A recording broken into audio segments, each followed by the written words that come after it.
The first night my brother slept under my roof, I couldn't sleep. Not because of noise, or light, or anything you could point at. It was the kind of restlessness that comes from sensing something out of place, like a painting tilted just enough to bother your soul, but not enough for anyone else to see. I lay there listening to the faint creaks of the old house, our house. The one my parents built brick by brick when they first came to this town. The one I thought I'd inherited in peace. But that night, peace was a stranger. Down the hall, I could hear muffled voices, my brother Daniel's deep tone and the soft, almost apologetic murmur of his wife, ex-wife, technically, Hannah. They'd been separated for nearly a year. And yet, here they were, together, under my roof. I remember staring at the ceiling, tracing the cracks above me that looked almost like veins, pulsing faintly in the dim streetlight that slipped through the curtains. I kept thinking, how did we get here? How did my home become their shelter? I tried to quiet my mind by reminding myself of what Daniel said earlier that day. It's just for a little while, Em. You've got all this space, and Hannah needs stability. I'm just trying to do right by her, and by my son. His son, my nephew, Noah, who I adored. The boy was innocent in all this. But still, something about Daniel's tone that day had unsettled me. It wasn't a request. It was a declaration. Before all this, life had been steady, simple, even. I worked as a school librarian, the kind of quiet job that gives you time to breathe. My days revolved around morning tea, the soft hum of the copier, and the sound of children's laughter spilling down the halls. I'd come home to silence, cook something easy, lentil soup, maybe, and sit by the window with a book. The house itself was my comfort. Old oak floors, the scent of lemon polish, lace curtains that fluttered just slightly when the wind passed through. I'd inherited it 2 years ago when our mother passed. Daniel never contested it, he'd said he was fine, that the city life suited him better. Back then, I believed him. He'd been the golden child, charming, talkative, a man who could walk into any room and make people lean in to listen. I'd always been the quieter one. Mom used to say, Daniel's the storm, Emma's the shore. We balanced each other, she'd claim. But after she passed, that balance cracked. Daniel had drifted, losing jobs, moving apartments, separating from Hannah, and then moving back in again. The last time I'd seen him before he came to stay, he looked tired, haunted, even. He told me he just needed time to figure things out. So when he called 2 weeks ago saying, I'm coming home for a bit, I didn't argue. I thought maybe, for once, he wanted peace. Maybe family could heal him. But I didn't expect Hannah to step out of the car behind him. When I saw her, holding a duffel bag, eyes downcast, my heart tightened. She looked thinner than before, her face pale, her movements tentative. I forced a smile anyway. Hannah. It's been a while. Thank you for letting us stay, she said softly, glancing at Daniel. I wanted to ask if she wanted to be here. But Daniel was already hauling their bags inside, acting as though it was a done deal. I told myself it was temporary. Just until they found their footing.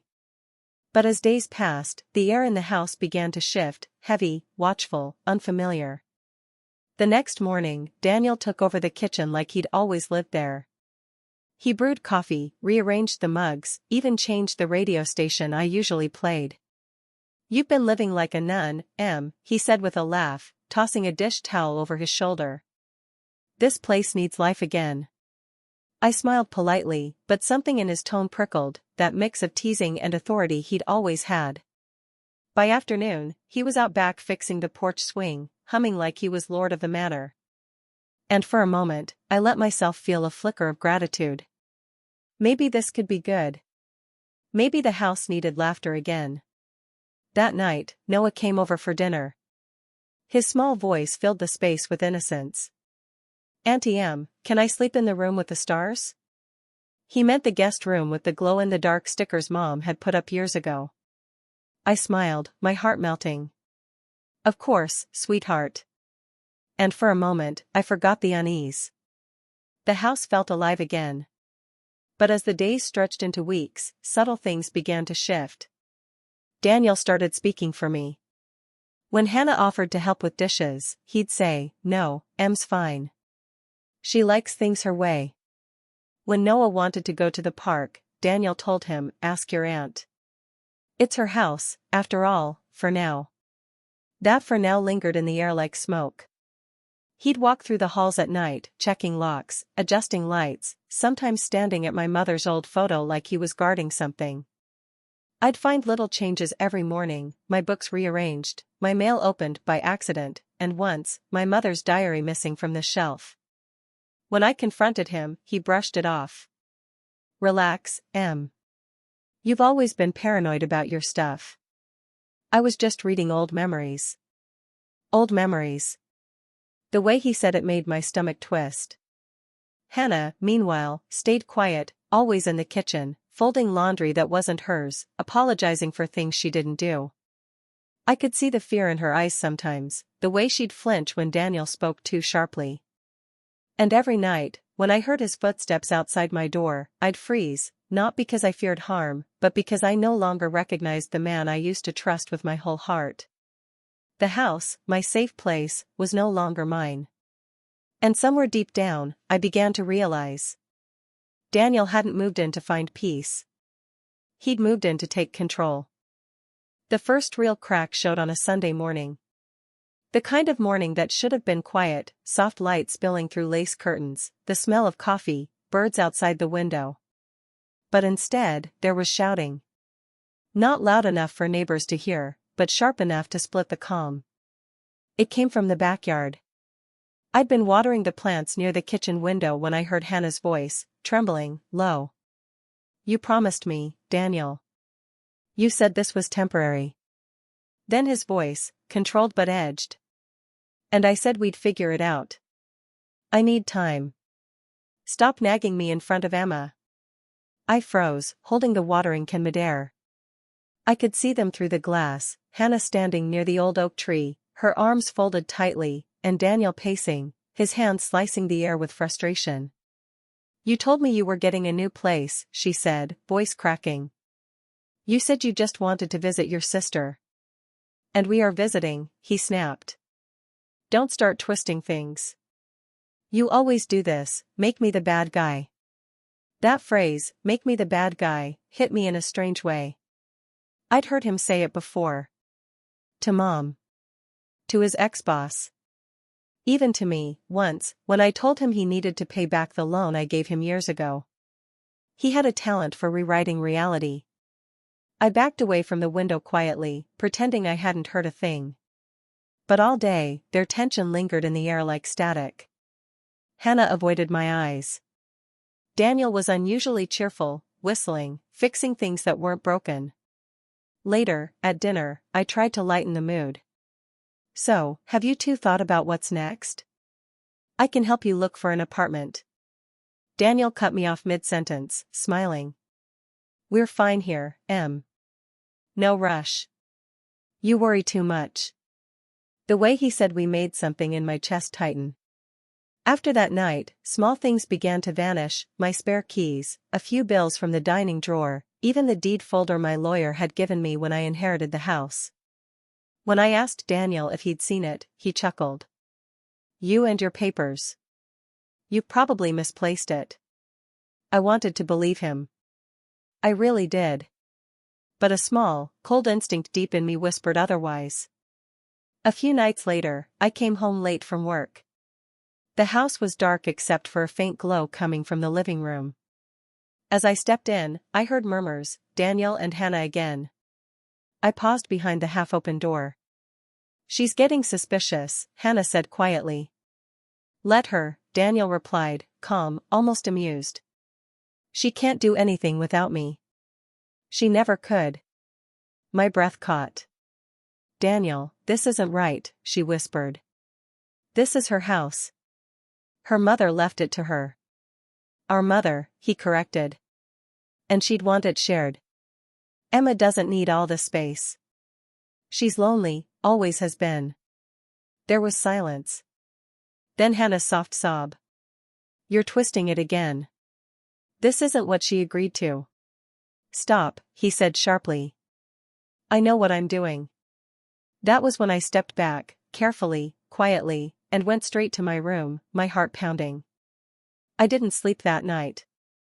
I sat by the window, the moonlight painting the walls pale and cold, and thought about every time Daniel had charmed his way out of responsibility. Every lie he'd told that sounded almost true. By morning, I had decided one thing. I needed to protect my home. The next day, I started keeping notes, dates, conversations, every odd thing that happened. I began locking my room, even though it felt ridiculous to lock a door in my own house. One evening, I caught Hannah in the hallway with a stack of envelopes, my mail. She froze when she saw me. Oh, Emma, Daniel asked me to. Her voice faltered. I took the letters from her hand. It's all right, I said softly. But I prefer to handle my mail myself. She nodded quickly and walked away, eyes glistening. That night, I heard her crying in the guest room. Daniel's voice rose, sharp, then went silent again. For the first time, I started to wonder, was he controlling her, too? 2 weeks passed, and I tried to keep the peace. I told myself maybe it would blow over, maybe he'd leave soon. But the tension only thickened.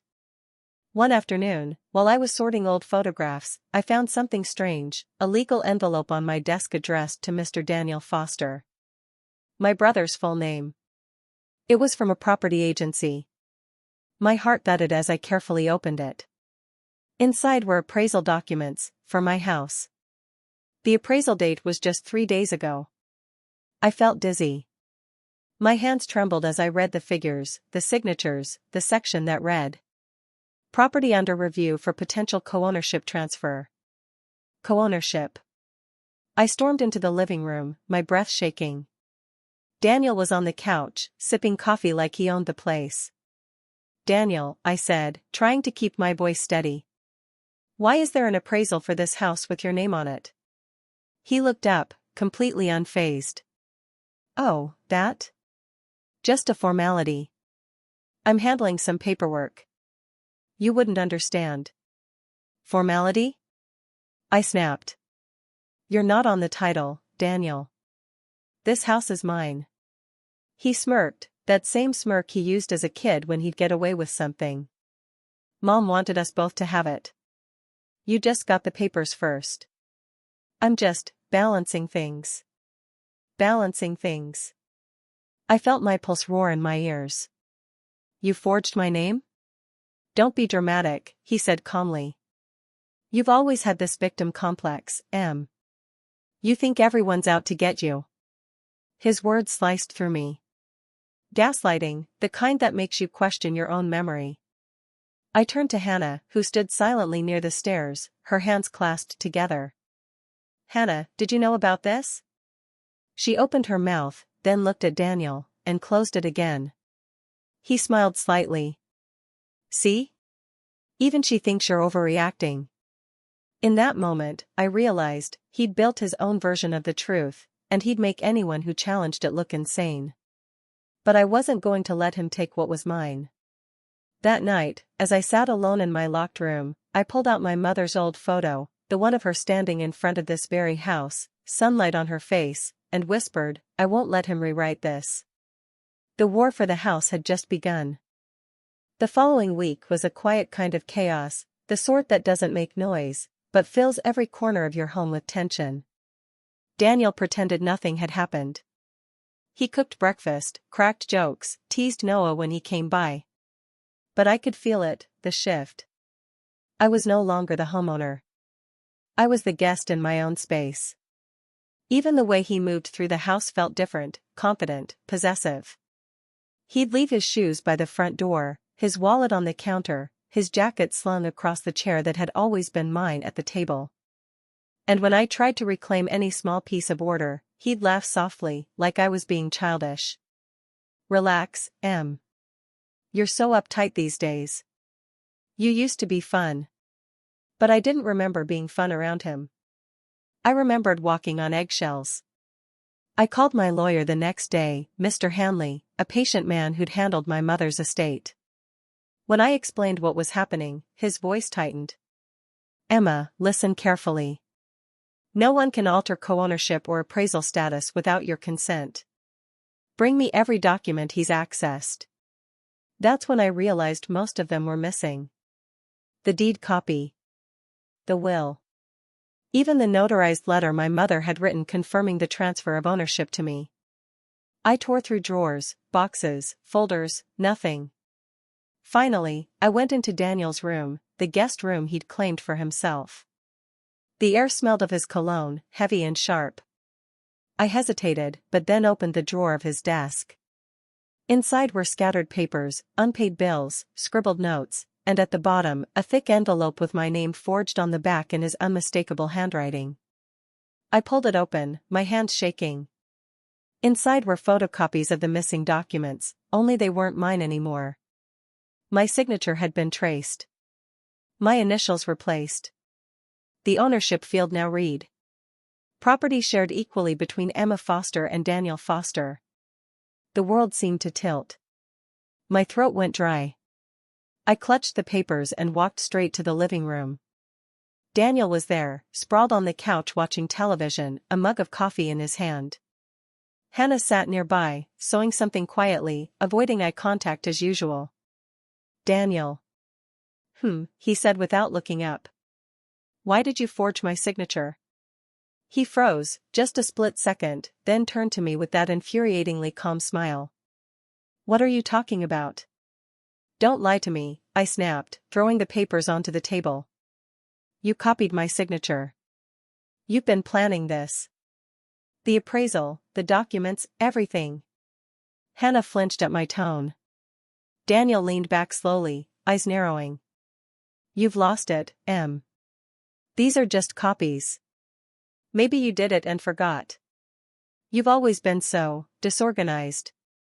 His voice was gentle, patronizing, the tone of someone explaining things to a child.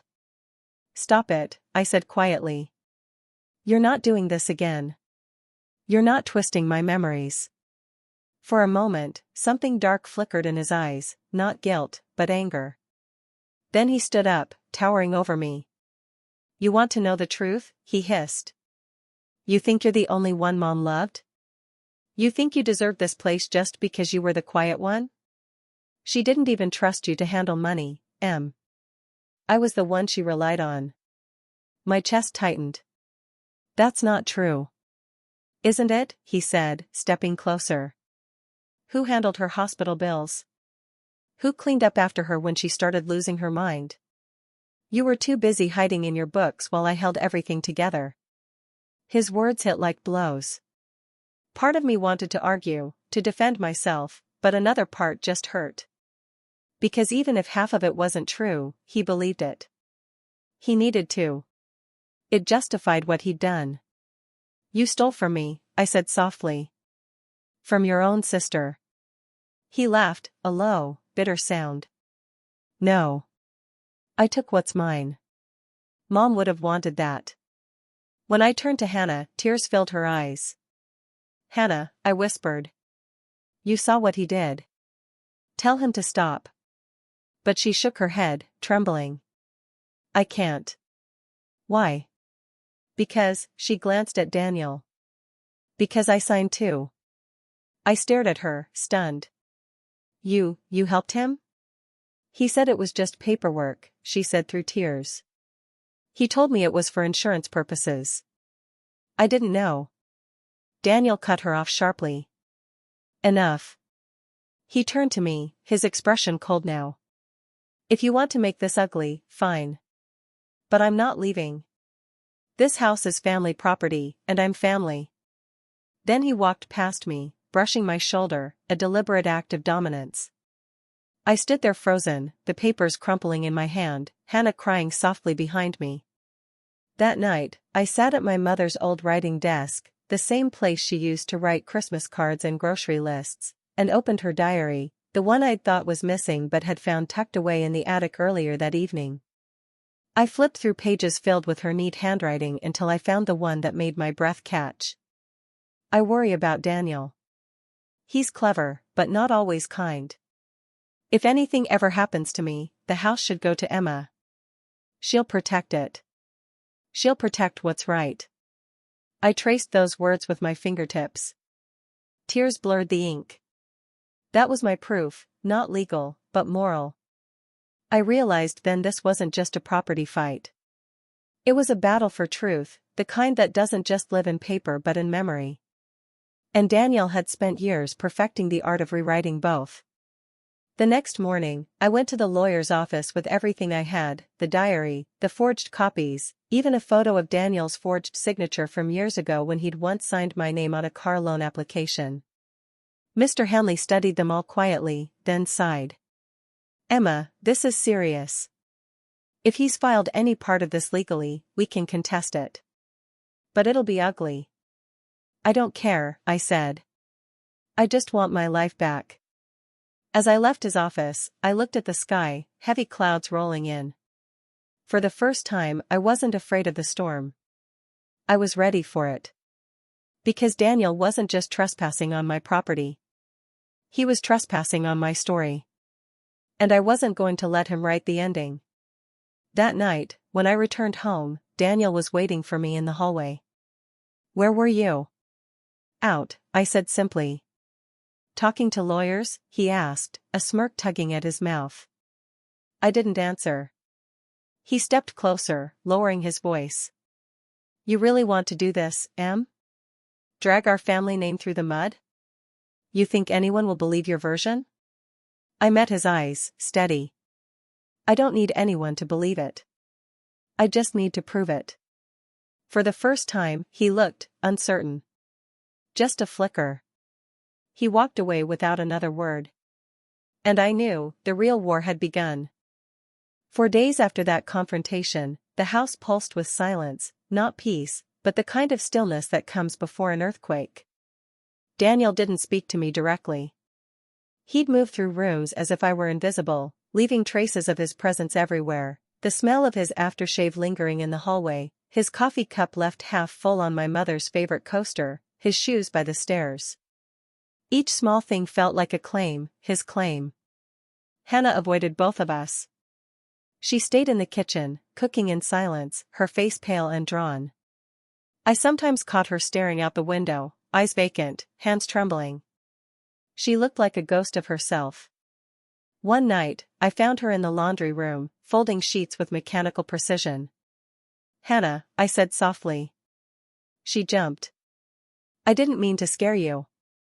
It's fine, she whispered, not meeting my eyes. I hesitated, then asked, why do you stay? For a long moment, she didn't answer. Then she said, almost in a whisper. Because leaving Daniel means losing Noah. He said he'll take him away if I walk out. Her voice broke at the end. My heart clenched. Hannah, I said, gently, you don't have to live like this. She looked at me, tears glistening. You don't understand. He doesn't just hurt people. He convinces them they deserve it. And with that, she walked away. Her words lingered long after she was gone. That night, I made my decision. I would take back what was mine, not through anger or shouting, but through truth. Paper, law, and proof. I spent the next few evenings gathering everything Daniel didn't know I had. My mother's original will, still sealed in a fireproof box in my closet. Photos of her handwritten notes, my old emails with Mr. Hanley about the property transfer, even voice messages where she said, Em, promise me you'll take care of the house. It's your peace, your home. I stored everything in a folder and backed it up online, something Daniel couldn't reach. Then I started observing him. He had a routine, morning jog, phone calls in the study, and a habit of leaving his laptop open. One afternoon, while he was outside fixing a loose fence post, I walked into the study and opened the computer. Emails. Dozens of them. To property agents, to a legal clerk, even one to a local contractor. The subject line of one made my stomach drop. Renovation plans, after ownership finalizes. He was already planning to remodel my home. I took photos of everything, every email, every document, every detail. My hands shook as I did it, but I knew this was my leverage. 2 nights later, I asked him to sit down. He looked wary. "What's this about?" "Clarity," I said simply. "You've taken too much from this house, from me. I'm done pretending." He chuckled, leaning back. "Here we go. The moral lecture." I placed the folder on the table between us, my copies, his emails, and the original will. "You forged my signature," I said. "You filed fake documents. And I have every proof." For a second, he looked startled. Then he recovered, laughing. "And what are you going to do, Em? Sue your own brother?" "If I have to." He stood up, his voice rising. "You think you can destroy me over paperwork? You're nothing without this house, you know that? It's the only thing that makes you feel important." "No," I said quietly. "It's the only thing that's still mine." He froze. For a moment, I saw something flicker in his eyes, maybe fear, maybe guilt. But it vanished as quickly as it came. "You'll regret this," he muttered. "You always do." And he walked out. The next morning, I went to the local registrar's office. Mr. Hanley met me there with a folder of his own, affidavits, witness statements, and an emergency injunction request. "If he tries to sell or claim co-ownership, this will stop it," he said firmly. I signed every paper, my hand steady this time. When I got back home that evening, Daniel was waiting in the kitchen, his expression unreadable. "You've been busy," he said. "I have." He leaned closer. "You think you're smarter than me?" "No," I said. "Just more honest." That did it. His mask cracked. He slammed his hand on the counter. "You've always been against me, ever since we were kids. Mom spoiled you, made you think you're the saint and I'm the sinner. But you're no better." His voice shook with rage. I stayed calm even as my heart pounded. "This isn't about Mom. It's about you crossing every boundary she trusted you with." He stepped back, breathing hard, then sneered. "Fine. Keep your damn house. You'll die alone in it." He stormed upstairs, and for the first time I wasn't afraid. I just felt tired, bone-deep tired. The following week, things grew colder. Daniel stopped talking to me altogether. He'd leave early, come home late. I found cigarette butts in the garden even though he didn't smoke. One night, I heard voices outside, male voices. I peeked through the curtains and saw him standing with 2 men near the gate, pointing toward the house. I didn't need to hear words. I knew what it meant. He was trying to sell it, still. The next morning, I called Mr. Hanley and the police. I showed them everything. The forged papers, the appraisal, even the emails. By evening, there was an official notice posted on the gate. "Property under legal dispute, transfer blocked." When Daniel saw it, he went pale. "What did you do?" "Protected myself," I said quietly. He didn't speak for a long moment. Then he said, almost softly, "You've really turned against me, haven't you?" "No," I said.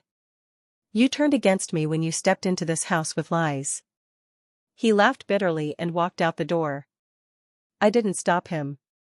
That night, Hannah came to my room, eyes red from crying. "He's gone," she said. "Gone where?" "I don't know. He packed a bag and left. He said he'll be back when I learn my place." She sank into a chair, trembling. "I can't do this anymore." I looked at her, fragile, frightened, and yet still clinging to a man who'd taken everything from both of us. "Then don't," I said softly. "Stay here if you need to. This house still has room for peace, if we let it." Her tears spilled over, and she nodded slowly. That was the first quiet night in months. But deep down, I knew, Daniel wasn't done yet. For a while it seemed like peace had returned. The mornings were quieter. The kitchen smelled like Hannah's cooking again. I even heard her humming once, a soft, broken sound, but it was something. I tried to believe maybe that was the end of it. Maybe Daniel was gone for good. But peace never lasts long when built on broken trust. It started with a phone call. Mr. Hanley called one afternoon, his voice tense. "Emily, there's been movement on your case." "What kind of movement?" "Your brother filed a counterclaim. He's claiming you manipulated your mother into rewriting her will." I went cold. "That's not true." "I know," he said, "but he's using emotional manipulation as his defense. Saying you isolated your mother, turned her against him. He's backed it up with statements." "From who?" "From people who used to work for your family, the old gardener, your mother's nurse, even a distant cousin." I closed my eyes. "He's paying them." "Most likely," Hanley said. "But we can't ignore it. This will go public." Public. That word sat heavy in my chest. 2 days later, it did. A local news blog picked it up. "Family feud over inheritance, brother accuses sister of manipulating dying mother." The article was full of half-truths and deliberate cruelty. It painted me as the greedy daughter, the one who'd isolated her own mother in her final months. And Daniel? He was the overlooked son seeking fairness. The comments section made me sick. Typical spoiled daughter story.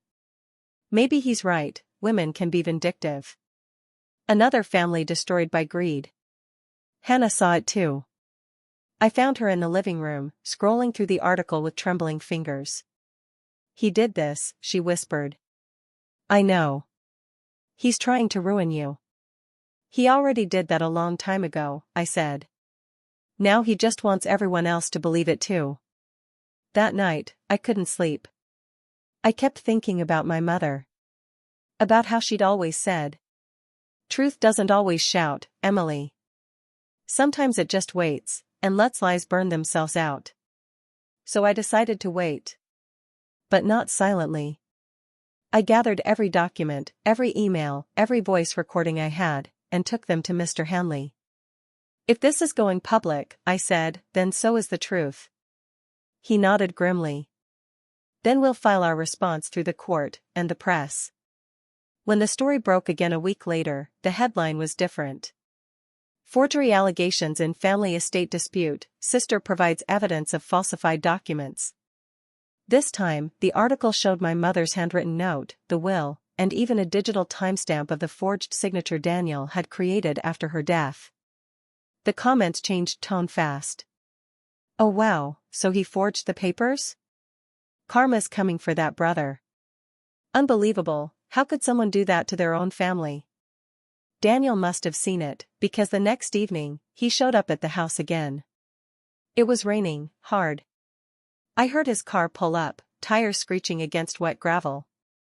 Then came the banging on the front door. Hannah froze. "Don't open it," she whispered. But I already was. Daniel stood there soaked, hair plastered to his forehead, eyes blazing.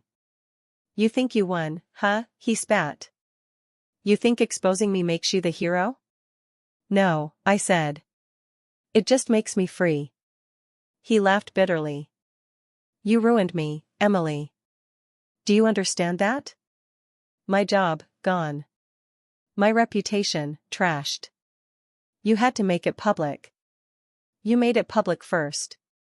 He stepped closer, voice low and trembling with rage. "I was supposed to have something. Just once. Mom gave you everything. You never even had to fight for it. I did what I had to do." There it was, his confession, finally out loud. "You didn't have to steal," I said quietly. "You just had to be kind." His face twisted. "Kindness doesn't get you anything in this world." He turned and stormed off into the rain. I stood there watching him disappear down the road, thunder echoing in the distance. The next morning, Hannah told me she was leaving. "I'm going to my sister's for a while," she said softly. "I need to think." I didn't stop her this time. She needed her own kind of peace. When she left, the house felt empty, but lighter, too. I thought that was the end. But Daniel had one more move left. 2 weeks later, I got a letter. It wasn't from him, it was from his lawyer. Your brother is entering rehabilitation for mental health treatment. He has withdrawn all claims on the estate. There was a short handwritten note clipped to it. I recognized his messy scrawl instantly. Maybe you were right. Maybe it wasn't the house I wanted, just proof I mattered. I'm sorry. For a long time, I just stared at that line. Then I folded the note and placed it inside my mother's old jewelry box, right beside her locket. It didn't erase the damage, but it was something. Months passed. The lawsuit settled in my favor. The house was legally and publicly mine again. But victory didn't feel like triumph, it felt like release. Sometimes, when I walk through the garden, I catch a glimpse of the past, my mother's laughter, Hannah's quiet cooking, even Daniel's music drifting from the porch. Ghosts of what once was. And yet, I don't chase them away. Because this house, with all its cracks and echoes, finally feels honest again. It holds truth now, not secrets. And maybe that's all my mother ever wanted. The first few mornings after the settlement were the strangest. The house was quiet again, but not the same kind of quiet I used to dread. This silence felt like a clean page. I started small. I opened all the windows, let the stale air out, and watched the curtains swell like lungs learning to breathe again. Dust floated in the sunlight like tiny ghosts, memories lifting away one by one. I scrubbed every surface Daniel had touched, not out of anger, but out of finality. I repainted the walls in a soft ivory color, the same shade my mother had chosen decades ago when the house was first built. Every stroke of the brush felt like a declaration, I'm still here. In the evenings, I would sit on the porch with a cup of tea, watching the light fade across the old oak trees. For months, my life had been nothing but noise, lawyers, accusations, memories twisted out of shape. Now, it was just the hum of crickets, the distant bark of a dog, and my own breath. And in that quiet, I started remembering my mother properly, not as the woman Daniel used to weaponize against me, but as she truly was, patient, wise, endlessly forgiving. One night, I took out her old letters from the cedar chest. The paper smelled faintly of lavender and dust.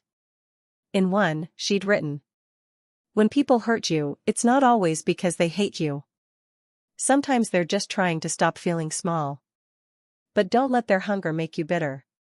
Be kind, and be firm."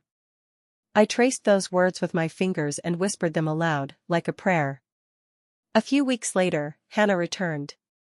I heard her car before I saw her, that familiar soft engine hum. She stepped out hesitantly, carrying a small suitcase and a bag of groceries. "You don't have to ask permission," I said from the doorway. She smiled, tired, but real. "I wasn't sure if you'd want me back." "You've always had a place here," I said. Even when I didn't know what that place was. We didn't talk much that evening. We made dinner together, roasted vegetables and brown bread, simple food, the kind my mother used to make. It was quiet again, but this time it was comfortable. Halfway through eating, Hannah looked up and said softly, "He called me." "Daniel?" "Yes. From the clinic. He wanted to say thank you." "For what?" I asked. She looked down at her plate. "For not hating him completely." I didn't answer right away. The truth was, I'd spent so long carrying that hate, it had begun to feel like a part of me. But now, I was tired of it. "Maybe that's enough for now," I finally said. "Maybe not hating is the start of forgiving." Time passed differently after that. Days blurred into small, ordinary rituals, morning coffee, tending to the garden, long walks around the neighborhood.